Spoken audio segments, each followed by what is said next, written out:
নমস্কার বন্ধুরা, আমার চ্যানেলে আমি আপনাদেরকে স্বাগত জানাই। ছুরি বটি কাঠি আপনারা কি কখনো ওষুধের খালি প্যাকেট দিয়ে ধার করে দেখেছেন? চায়ের মধ্যে আপনারা ছুরি দেবেন কিসের জন্য? ব্রা ব্যবহার করার আগে ডিপ ফ্রিজে রাখবেন কেন? ঝাড়ু দিয়ে ঝাড় দেওয়ার আগে আপনারা প্লাস্টিক দেবেন কিসের জন্য? তেমনই কিছু টিপস নিয়ে চলে এসেছি। তো আজকের প্রথম টিপসটা হলো, আমি এখানে নিয়েছি বেশ কিছুটা পটল আমরা কম বেশি কিন্তু অনেকেই বাড়িতে নিয়ে আসি। অনেকেই বলে থাকেন ডুবো তেলে পটল রান্না না করলে নাকি পটলের স্বাদ একদমই ভালো লাগে না। তবে আপনারা এমন কিভাবে পটল রান্না করবেন যাতে করে খুব কম পরিমাণে তেলের প্রয়োজন হয়। আমি এখানে বেশ কিছুটা পটলের খোসা ছাড়িয়ে এইভাবে করে কেটে নিয়েছি আর পরিষ্কার জল দিয়ে ধুয়েও নিয়েছি। এখন আমি এর মধ্যে দিয়ে দিচ্ছি বেশ কিছুটা পরিমাণের লবণ আর দিয়ে দিচ্ছি কিছুটা পরিমাণের হলুদের গুঁড়ো। তারপর লবণ আর হলুদটাকে আমি খুব ভালোভাবে মাখিয়ে রেখে দেব 5 মিনিটের জন্য। আর দেখতেই পাচ্ছেন বন্ধুরা, আমি কিন্তু এইভাবে করে 5 মিনিট রেখে দিয়েছিলাম। এখন পটল থেকে কিন্তু অনেকটাই জল ছেড়ে দিয়েছে। এবার আপনারা কি করবেন, গ্যাসের মধ্যে আমি একটা কড়াই গরম করতে বসিয়ে দিয়েছি, তার মধ্যে দিয়ে দিচ্ছি আমি বেশ কিছুটা পরিমাণের সরিষার তেল। এবার যে লবণ হলুদ মাখানো আমি পটলগুলো রেখেছিলাম এগুলো আমি এর মধ্যে দিয়ে দিচ্ছি। আর দেখতেই পাচ্ছেন বন্ধুরা, সব পটলগুলোই কিন্তু এখানে দিয়ে দিয়েছি। এবার খুন্তির সাহায্যে আমি এইভাবে করে নাড়াচাড়া করে পটলগুলো ভেজে নিচ্ছি।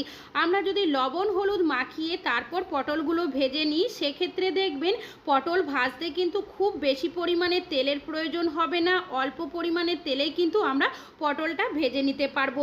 পটল কিন্তু আমার ভেজে নেওয়া হয়ে গেছে। আমি একটা পাত্রের মধ্যে তুলে নিচ্ছি, তারপর আপনাদেরকে দেখিয়েও দিচ্ছি যে কড়াইয়ের মধ্যে কিন্তু এখনও অনেকটাই তেল রয়েছে। এবার আপনারা এই তেলের মধ্যেই কিন্তু পটলের সবজিটা বানিয়ে নিতে পারেন। আমি এই তেলের মধ্যে বেশ কিছুটা আলু ভেজে নেব, তারপর এর মধ্যে দিয়ে দেব বেশ কিছুটা ফোড়ন।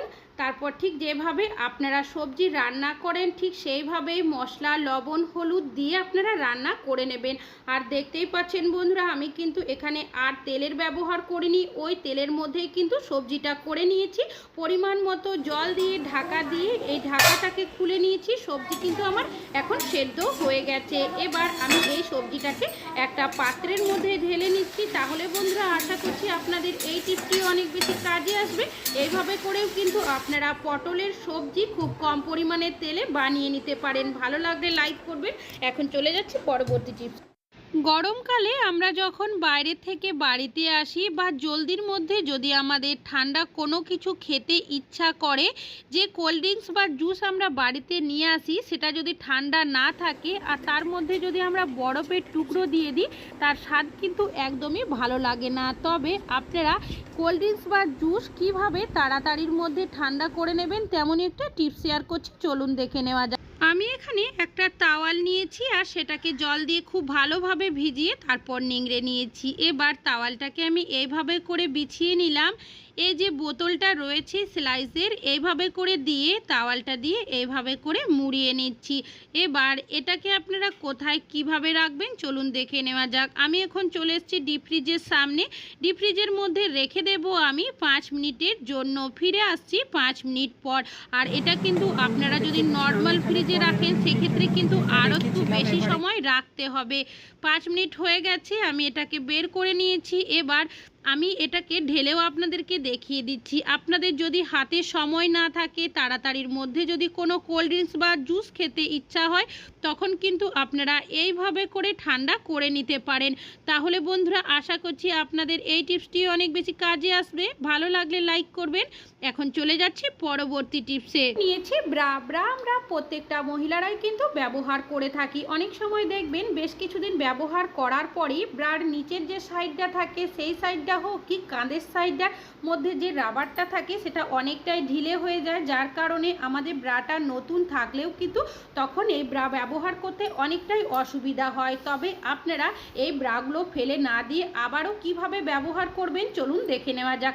আমি এখন চলে এসেছি ফ্রিজের সামনে। ডিপ ফ্রিজের মধ্যে আমি এই ব্রাটাকে রেখে দেব আধা ঘন্টার জন্য। এভাবে করে আধা ঘন্টা যদি ডিপ ফ্রিজের মধ্যে আমরা রেখে দিই সেক্ষেত্রে কি হবে, ব্রার মধ্যে যে রাবারগুলো ঢিলে ঢিলে হয়ে যায় সেটা দেখবেন অনেকটাই টাইট হয়ে যাবে, যার কারণে আপনারা কিন্তু এই ব্রাগুলো আরও বেশ কিছুদিন ব্যবহার করতে পারবেন। আশা করছি আপনাদের এই টিপসটি অনেক বেশি কাজে আসবে। ভালো লাগলে লাইক করবেন। এখন চলে যাচ্ছি পরবর্তী টিপস। আমি এখানে নিয়েছি বটি, ছুরি, কাঁচি। এই ধরনের জিনিস আমরা প্রত্যেকেই কম বেশি বাড়িতে ব্যবহার করে থাকি। বেশ কিছুদিন ব্যবহার করার পর দেখবেন এই বটি, ছুরি, কাঁচির ধার অনেকটাই কমে যায়, আবার অনেক সময় বটির মধ্যে মরচেও পড়ে যায়, যার কারণে আমরা বাজারে কিন্তু বটি, ছুরি, কাঁচির ধার করিয়ে নিয়ে আসি। আবার অনেক সময় এই ধরনের কাঁচি, ছুরি যেগুলো থাকে সেগুলো কি করি আমরা নতুন কিনে নিয়ে আসি। তবে বাজারে না গিয়ে আপনারা কিভাবে বটি, ছুরি, কাঁচির ধার করে নেবেন তারই একটা টিপস শেয়ার করছি। এখানে আমি বেশ কিছুটা লবণ নিয়েছি, বটির মধ্যে এইভাবে করে দিয়ে দিচ্ছি, আর নিয়ে নিচ্ছি আমি সামান্য পরিমাণের জল। জলটাকে লবণের ওপরে এইভাবে করে দিয়ে দিলাম। আর নিয়েছি এখানে একটা ওষুধের খালি প্যাকেটটাকে আমি এইভাবে করে মুড়িয়ে দিয়েছি। এবার বটির মধ্যে যদি এইরকম করে আমরা ঘষে নিই তাহলে দেখবেন বটির মধ্যে যে মরচে বা জং পড়ে যায় সেটা কিন্তু খুব সহজেই উঠে যাবে, বটিটা পরিষ্কার হয়ে যাবে। তাছাড়াও বটির মধ্যে যে ধারটা চলে যায় সেটা কিন্তু এইভাবে যদি আমরা ঘষে নিই অনেকটাই চলে আসবে। তবে বটির একটা সাইড করলে কিন্তু হবে না, ঠিক একইভাবে উল্টো সাইডের মধ্যেও আমি বেশ কিছুটা লবণ দিয়ে দেব, ওপর থেকে আরও একটু জল দিয়ে ওষুধের খালি প্যাকেটটা দিয়ে একইভাবে ঘষে নিচ্ছি। এইভাবে যদি আমরা কাজটি করে নিই তাহলে দেখবেন বটির মধ্যে মরচে বা জং যাই পড়ুক না কেন সেটা খুব সহজে উঠে যাবে আর ধার অনেকটাই চলে আসবে। তবে সম্পূর্ণ কিন্তু এইভাবে ধার হবে না। কিভাবে আপনারা সম্পূর্ণ ভালোভাবে ধার করবেন সেটাও আপনাদের কাছে শেয়ার করব। তার আগে বটিটাকে জল দিয়ে ভালো করে ধুয়ে আমি পরিষ্কার করে আপনাদেরকে দেখিয়ে দিচ্ছি। আর দেখতেই পাচ্ছেন বন্ধুরা আগে কীরকম ছিল মরচের দাগ, এখন কিন্তু অনেকটাই উঠে গেছে আর ধারও কিছুটা চলে এসেছে। তবে এর থেকে বেশি ধার আপনারা কিভাবে করবেন, আমি এখানে নিয়েছি একটা পাথর। আপনারা কিন্তু শিল নোড়ার যে নোড়াটা থাকে সেটাও এখানে নিতে পারেন। এইভাবে করে বটির মধ্যে আমি ঘষে নিচ্ছি। যে কোনো পাথর দিয়ে যদি আমরা লোহার জিনিস এইভাবে করে ঘষে নিই তাহলে দেখবেন ধার কিন্তু অনেকটাই চলে আসে। তবে এইভাবে যে আপনারা একটা দিক করলে হবে তা কিন্তু নয়, বটির দুটো দিকই এভাবে ঘষে নিতে হবে। এবার এই বটিটাকে আমি একটা ভিজে কাপড় দিয়ে পুছেও আপনাদেরকে দেখিয়ে দিচ্ছি, তাহলে কিন্তু আপনারা ধারটা নিজেরাই বুঝতে পারবেন যে কতটা হয়ে গেছে। তাহলে বন্ধুরা আশা করছি আপনাদের বটি ধার করার টিপসটা অনেক বেশি কাজে আসবে। এখন আমি আপনাদেরকে ছুরি বা কাঁচি আপনারা কিভাবে ধার করবেন চলুন সেটাও দেখিয়ে দিচ্ছি। এই ধরনের যে ছুরি বা কাঁচিগুলো হয়ে থাকে সেগুলো যেহেতু লোহার নয়, সেক্ষেত্রে আমরা যদি এইভাবে করে ওষুধের খালি প্যাকেটটা দিয়ে হালকা করে ঘষে নিই তাহলেই দেখবেন খুব সহজেই ছুরির ধারটা চলে আসবে। আর যে কাঁচিটা রয়েছে সেটা আপনারা কিভাবে ধার করবেন, ওষুধের যে খালি প্যাকেটটা রয়েছে সেটাকে যদি আমরা এইভাবে করে কেটে নিই তাহলে দেখবেন এই কাঁচিরও কিন্তু ধার অনেকটাই চলে আসবে। তাহলে বন্ধুরা আশা করছি আপনাদের এই ধার করার টিপসটা অনেক বেশি কাজে আসবে। আমি এখানে ওষুধের খালি প্যাকেট ব্যবহার করছি, আপনারা চাইলে কিন্তু ফয়েল পেপারও নিতে পারেন। তবে ওষুধের খালি প্যাকেটটা আমরা কিন্তু সকলেই ফেলে দিই, যার কারণে এইভাবে কাজটা করলে আমাদের কিন্তু কাজেও লেগে যাবে। ভালো লাগলে লাইক করবেন। এখন চলে যাচ্ছি পরবর্তী টিপস। আমি এখানে নিয়েছি বেশ কিছুটা মুগের ডাল। ডাল আমরা কম বেশি কিন্তু অনেকেরই বাড়িতে নিয়ে আসি। আমরা অনেকেই আছি দেখবেন যারা মাসের জিনিস কিন্তু একবারেই নিয়ে আসি। তবে এই ডালগুলো আমরা যেখান থেকে নিয়ে আসি সেখানে দেখবেন অনেক দিন ভালো রাখার জন্য এই ডালের মধ্যে নানা ধরনের স্প্রে বা পাউডার মিশিয়ে রাখা হয়। তবে বাড়িতে নিয়ে আসার পর অনেক সময় দেখা যায় কিছুদিন পরেই কিন্তু পোকা ধরতে দেখা যায় বা ফাঙ্গাস ধরে যায়। কিভাবে আপনারা রাখবেন, এখানে আমি দিয়ে দিচ্ছি দুটো শুকনো লঙ্কা। আমার এখানে 500 গ্রাম ডাল রয়েছে, যেখানে আমি দুটো শুকনো লঙ্কা দিয়ে এভাবে করে রেখে দিচ্ছি। শুকনো লঙ্কার মধ্যে একটা ঝাঁঝালো ভাব থাকে, যার কারণে ডালের মধ্যে পোকাও ধরবে না, ফাঙ্গাস ধরবে না। আশা করছি এই টিপসটা আপনাদের অনেক বেশি কাজে আসবে। ভালো লাগলে লাইক করবেন। এখন চলে যাচ্ছি পরবর্তী টিপসে। আমি এখানে নিয়েছি একটা ফুল ঝাড়ু। ফুল ঝাড়ু কিন্তু আমরা প্রত্যেকেই ঘর ঝাড়ু দেওয়ার জন্য ব্যবহার করে থাকি। তবে যখন আমরা নতুন ফুল ঝাড়ু কিনে নিয়ে আসি দেখবেন সেই ঝাড়ু দিয়ে যখন আমরা ঘর ঝাড়ু দিই দেখা যায় যে সেই ঝাড়ুগুলো আমরা খুব বেশি দিন ব্যবহার করতে পারি না। নিচের যে সাইডটা থাকে সেটা কিন্তু অনেক তাড়াতাড়ির মধ্যে খুলে যায়। তবে আপনারা যখনই নতুন নতুন ফুল ঝাড়ু বাড়িতে কিনে নিয়ে আসবেন। এমন কি করবেন যাতে করে এই ফুল ঝাড়ুগুলো আপনারা আরও বেশ কিছুদিন ব্যবহার করতে পারেন, তেমনই একটা টিপস শেয়ার করব। আমি এখানে নিয়েছি একটা প্লাস্টিক। আমার প্লাস্টিকটা খুব বেশি বড় নয়, আপনারা যদি এখানে একটু বড় সাইজের প্লাস্টিক নেন সেক্ষেত্রে আরও ভালো হবে। এবার এই যে প্লাস্টিকটা রয়েছে আমি এইভাবে করে মুড়িয়ে ছোট করে নিচ্ছি। এবার যে ঝাড়ুটা রয়েছে সেটাকে আমি কি করব, এই প্লাস্টিকের মধ্যে এইভাবে করে দিয়ে দেব।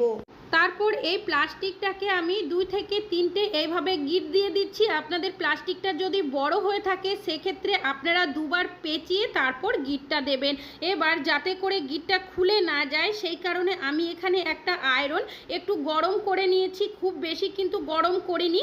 প্লাস্টিকটার ওপরে এইভাবে যদি দিয়ে দিই তাহলে দেখবেন এই জায়গাটা কিন্তু খুব ভালোভাবে সেট হয়ে যাবে। এবার যদি আপনারা ফুল ঝাড়ুগুলো ব্যবহার করেন দেখবেন অনেক দিন পর্যন্ত আপনারা ব্যবহার করতে পারবেন। খুব তাড়াতাড়ির মধ্যে কিন্তু ঝাড়ুর এই জায়গাটা খুলে যাবে না। আশা করছি আপনাদের এই টিপসটিও অনেক বেশি কাজে আসবে। ভালো লাগলে লাইক করবেন। এখন চলে যাচ্ছি পরবর্তী টিপসে। চা আমরা কম বেশি কিন্তু প্রত্যেকেই খেয়ে থাকি। অনেকেই আমরা চা দুবেলা দেখবেন সকাল সন্ধ্যা খেয়ে থাকি। তবে যখন দেখবেন আমরা একটু বেশি পরিমাণে চা করে থাকি, যদি বাড়িতে আত্মীয় স্বজন চলে আসে, অনেক সময় দেখা যায় ভুলের কারণে আমরা চিনি একটু বেশি দিয়ে দিই। আর অতিরিক্ত চায়ের মধ্যে চিনি হয়ে গেলে সেই চা কিন্তু একদমই খেতে ভালো লাগে না। তখন আপনারা কি করবেন, নিয়ে নেবেন একটা ছুরিটাকে ভালো করে ধুয়ে এইভাবে করে চায়ের মধ্যে কিছুক্ষণের জন্য রেখে দেবেন। আপনারা যদি এইভাবে করে ছুরিটা চায়ের মধ্যে দিতে না চান সেক্ষেত্রে আরও একটাভাবে দিতে পারেন।